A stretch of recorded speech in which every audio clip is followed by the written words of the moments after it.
Ibu bapak, saudara-saudariku yang dikasihi oleh Tuhan, Shalom. Selamat berjumpa kembali dalam Renungan Harian Katolik Paroki Tomang, Jakarta.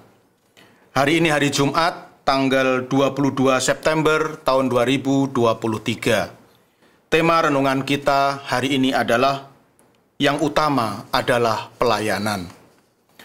Ibu bapak, saudara-saudariku yang dikasihi oleh Tuhan, harus diakui bahwa banyak pihak bersikap antipati terhadap Gereja Katolik. Ya.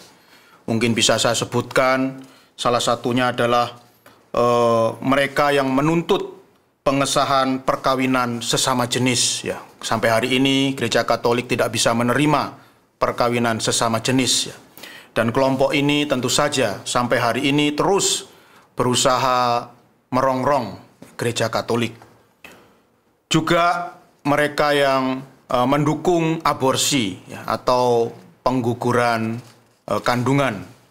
Mereka juga sangat anti terhadap Gereja Katolik yang sampai hari ini juga konsisten menganggap aborsi sebagai dosa berat yang sama dengan pembunuhan.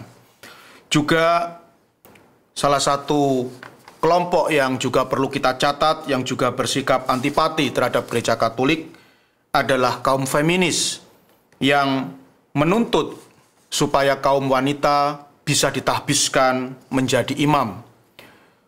Dan sampai hari ini memang Gereja Katolik tetap kekeh, tetap konsisten untuk tidak bisa mentahbiskan kaum wanita sebagai imam.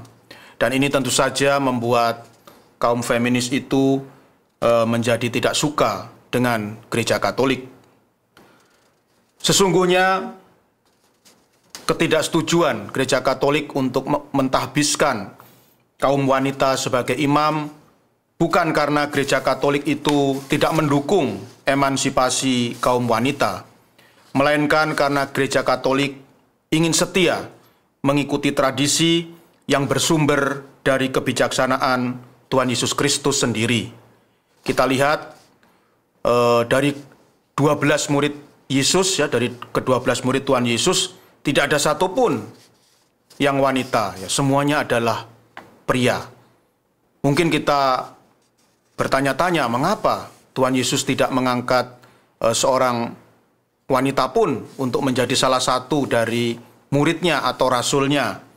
Ya, ini sampai hari ini pun ya gereja tidak menemukan jawabannya, ya, dan jawabannya itu hanya ada di dalam hati Tuhan Yesus sendiri. Ya, jadi kalau kita ingin tahu jawabannya mengapa Tuhan Yesus kok memilih 12 murid itu laki-laki semua, tidak ada wanita satupun, ya. Ya, sampai hari ini Gereja Katolik tidak menemukan jawabannya, ya.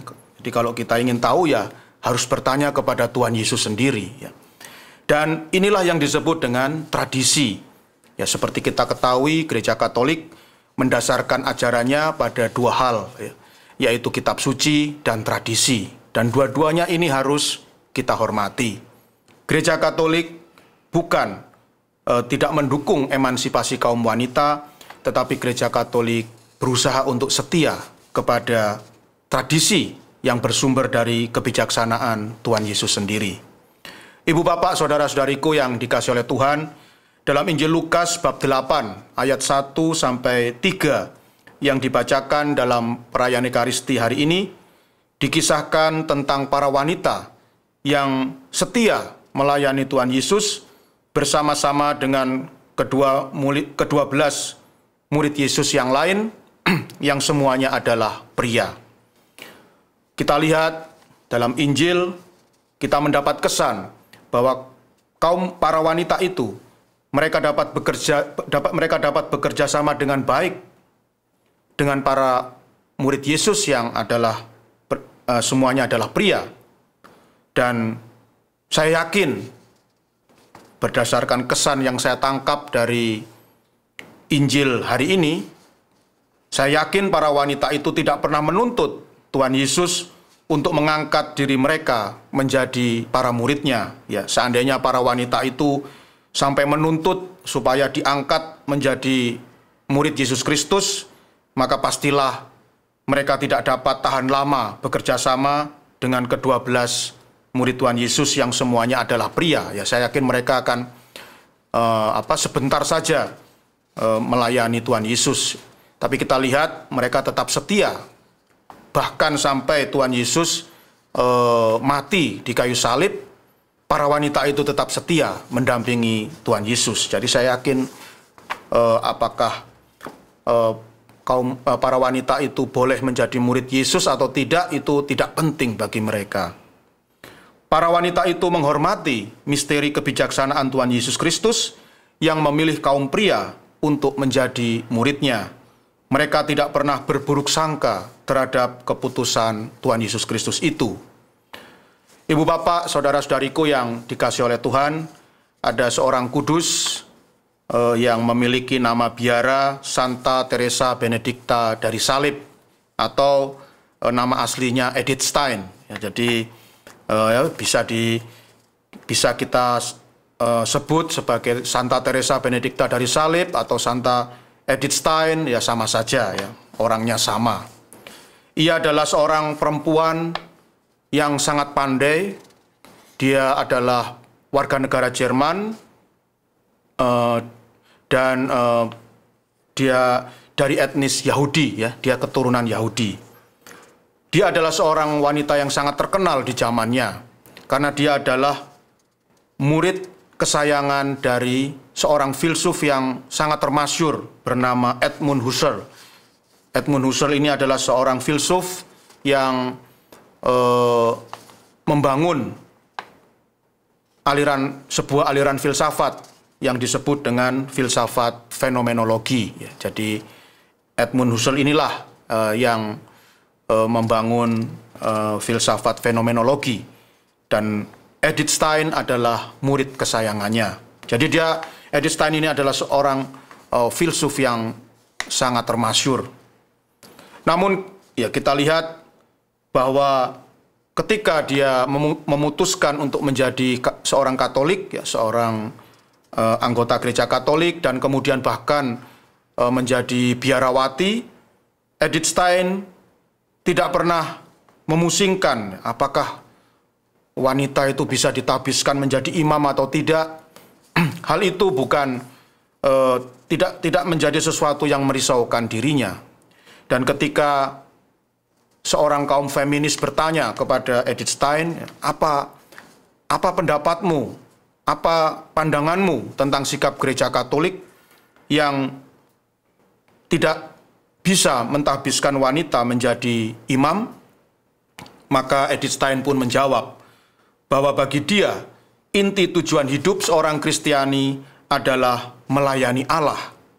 Dan melayani Allah itu dapat diwujudkan dengan banyak cara dan tidak harus dengan menjadi seorang imam. Ya, jadi luar biasa pandangan Edith Stein ini. Dia seorang wanita yang sangat cerdas, yang sangat pandai, tapi dia juga sangat menghargai tradisi, ya, bahwa Tuhan Yesus memang tidak memilih wanita untuk menjadi salah satu dari 12 muridnya, dan itu diteruskan oleh gereja sampai hari ini. Ya, gereja Katolik tidak bisa mentahbiskan wanita untuk menjadi imam, untuk menjadi uskup, atau bahkan menjadi paus. Ya. Mengapa demikian? Bukan karena gereja Katolik itu melawan emansipasi wanita, tetapi karena tradisi menunjukkan demikian. Ya, meskipun kita juga tidak tahu, ya. Sekali lagi saya katakan, kita tidak tahu apa alasan Tuhan Yesus tidak memilih wanita menjadi salah satu muridnya. Ya, jawabannya ada di dalam hati Tuhan Yesus sendiri. Kita hanya menjalankan tradisi yang tentu pasti Tuhan Yesus punya maksud yang baik. Maka lebih baik kita juga memilih sikap yang sama seperti Santa Edith Stein. Dan ini memang pandangan yang benar, ya, bahwa sebagai orang Kristiani, inti dari tujuan hidup kita itu adalah melayani Allah, ya. Dan melayani Allah itu tidak harus menjadi seorang imam, ya. Banyak hal, banyak jalan, banyak cara yang bisa kita lakukan untuk melayani Allah semaksimal mungkin. Ibu bapak, saudara-saudariku yang dikasihi oleh Tuhan, semoga Injil hari ini dan juga permenungan Santa Edith Stein atau Santa Teresa Benedikta dari Salib semakin menyadarkan kita bahwa inti tujuan hidup orang Kristiani adalah melayani Tuhan. Maka marilah kita layani Tuhan dengan segala cara yang mampu kita lakukan tanpa perlu berpolemik dengan tradisi dan hukum gereja yang pasti selalu bersumber dari kitab suci. Tuhan memberkati.